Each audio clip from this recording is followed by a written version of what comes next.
aí na parte de pedidos, é a mesma coisa. Você vai colocar os seus pedidos organizados. Ali, eu tô começando agora, eu não tenho encomenda. O que você vai fazer? Não tem encomenda nenhuma para esse mês de julho agora. Se uma pessoa entrar em contato com você e fechar a encomenda com você, você vai ter que analisar quanto tempo você vai demorar para fazer aquela encomenda. Vamos supor que sejam 2 bonecas. 2 bonecas, falei 2 anjinhas naquela hora, eu vou usar o mesmo exemplo. 2 anjinhas de feltro de 35 centímetros. Quanto tempo você demora para fazer 2 anjinhas de feltro de 35 centímetros? 2 dias? 4 dias?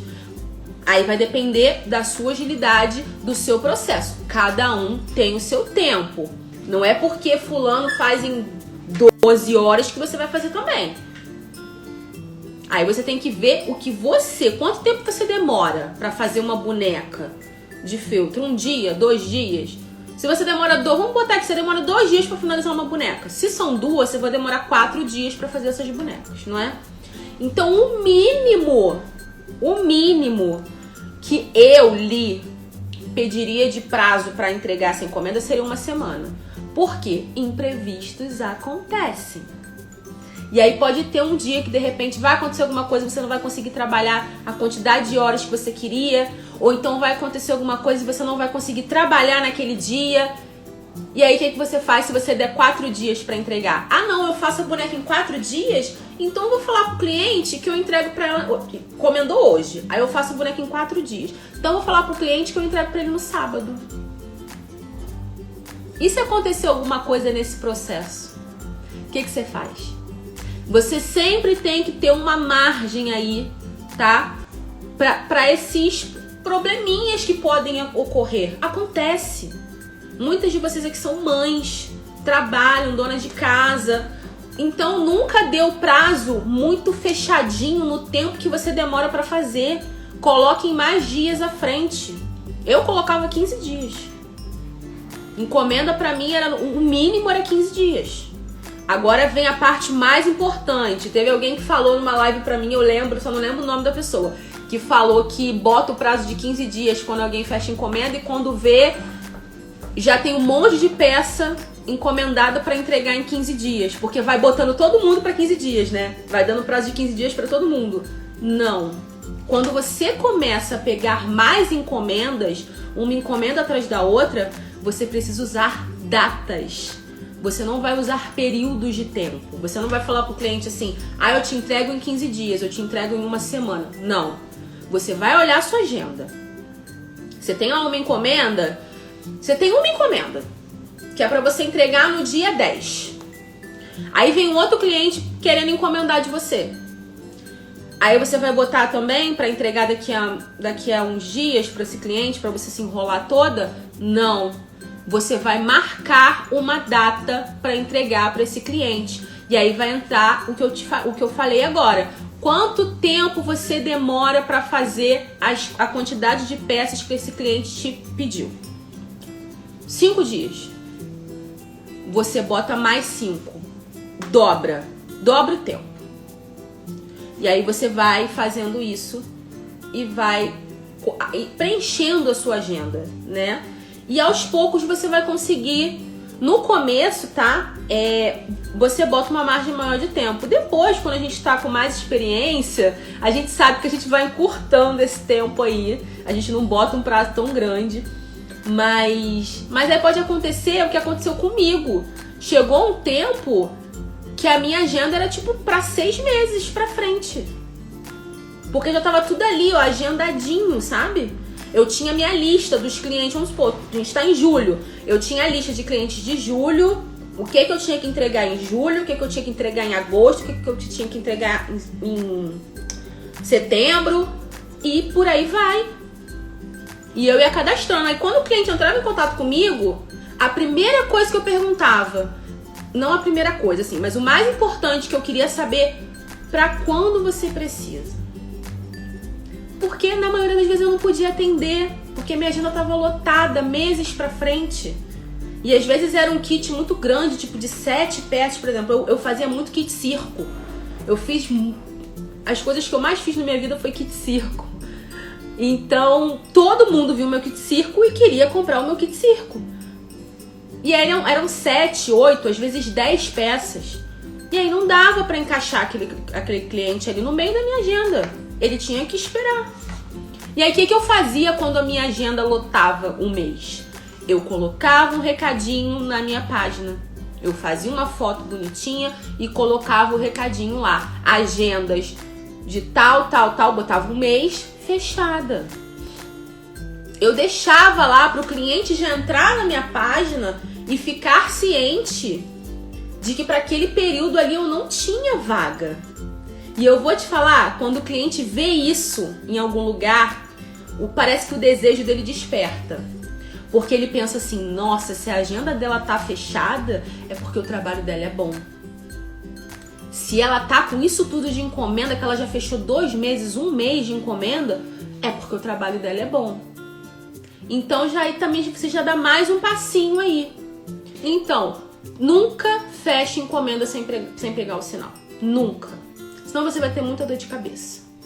Porque tem cliente que é legal e tem muito cliente que quer passar a perna na gente. E aí não dá certo. Então nunca façam isso. Sempre pegue o sinal. Eu pegava 50% de sinal. Sempre. Em todas as vezes. A não ser quando o cliente pagava no cartão de crédito, que ele pagava tudo de uma vez. Eu já mandava no meu orçamento ali tudo bonitinho, escrito, né? Que pra fechar.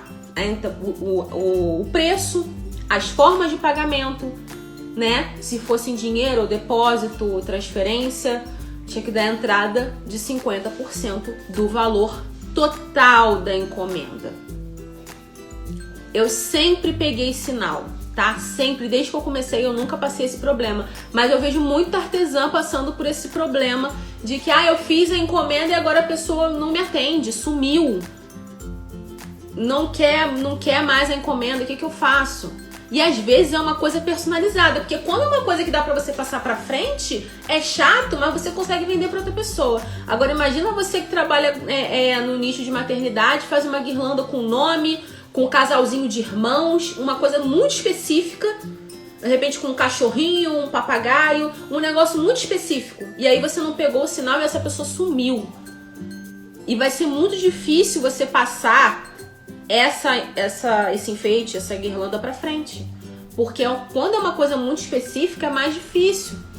Então não faça isso, não esqueça de pegar o sinal sempre, tá? Toda vez que fechar, eu só começava a produzir a encomenda quando o sinal entrava na minha conta. Quando eu começava que eu não tinha muitas encomendas, tinha aquela história de eu fiz o depósito pra você, aí mandava aquela fotinho do canhotinho do depósito. Só que na minha época, né, eu não sei se a Margarete passou por isso ou já viu esse tipo de coisa, naquela época, lá anos atrás, tinha gente que dava uns golpes bem legal. Botava o envelope vazio lá no caixa eletrônico, te mandava como se tivesse feito e você ficava a ver navios. O dinheiro nunca caía na tua conta, principalmente quando era a pronta entrega, ou então o pessoal que faz projeto, né, apostila. E aí o pessoal vai e faz essa coisinha maravilhosa aí que é horrível, né? Aí a taxa de urgência eu cobrava pra quando eu conseguia encaixar aquela encomendinha ali, né? Que eu acho, não dá tempo de encaixar, mas eu também não vou dar esse mole. Vou lá e cobro a taxa de urgência pra pessoa, porque a minha agenda tá lotada. Eu preciso parar de fazer o que eu tô fazendo pra fazer pra você. Então você dá aquela enfeitada no pavão ali e cobra a taxa de urgência. Postei um depoimento essa semana passada, da Vânia, que conseguiu, ela empregou essa dica da taxa de urgência e o cliente aceitou na hora. Então, gente, não tenham medo de cobrar pelo trabalho de vocês. Eu acho que deu pra entender, né? Vocês conseguiram compreender essa parte do pedido. Pra quem tinha deixado a dúvida aqui, isso é muito importante, tá? Não cadastre pedidos por períodos de tempo, e sim por datas, tá? Dê uma data específica pro seu cliente. Se você faz isso de fazer, eu te entrego daqui a 15 dias, te entrego daqui a um mês, não faça isso. Dê uma data específica para o seu cliente. Porque quando você coloca lá, Ana, endereço, telefone, pedido tal, entrega dia tal. Ou envio dia tal, né? Você pode enviar pelo correio, envio dia tal. E aí você bota. Aí quando chegar uma outra pessoa para encomendar de você, você já sabe que você tem aquela encomenda ali para aquele dia. E você já pode estar trabalhando nela ou não, pode estar trabalhando em outra. Mas você já sabe que perto daquela data ali, você não pode entregar nada, porque você não é um robô também. Então você tem que calcular isso daí. Então parem com isso de falar, eu te entrego daqui a uma semana, te entrego daqui a 15 dias, te envio daqui... Parem com isso. Cadastrem os pedidos de vocês com datas, tá? Com datas. Vocês vão ver que vai ficar muito mais fácil de trabalhar. Deixa as coisas mais profissionais, sabe? Demonstra mesmo que você tem uma agenda, que você tá ali organizado e você tem uma agenda de pedidos. Então, quando você passa uma data específica para o cliente, eu acho não, tenho certeza, demonstra mais profissionalismo. Porque, caramba, não, ela tem agenda, né? Tem a agenda dela, tem a data, é aquela data específica. Passa mais profissionalismo quando você coloca uma data específica de entrega do que quando você estipula um prazo por tempo. 7 dias, 15 dias, tá? Não é que seja errado, mas em algum momento você de repente vai pegar tanta encomenda que isso aí vai enrolar. Isso aí vai dar um probleminha aí. Então, assim, experiência própria, tá? Experiência própria, não só minha, como de muitas outras artesãs aí que fazem muita encomenda, que trabalham muito. Elas usam essa técnica que eu falei, tem que usar a técnica da data. Agenda com data de entrega, não por tempo, por data.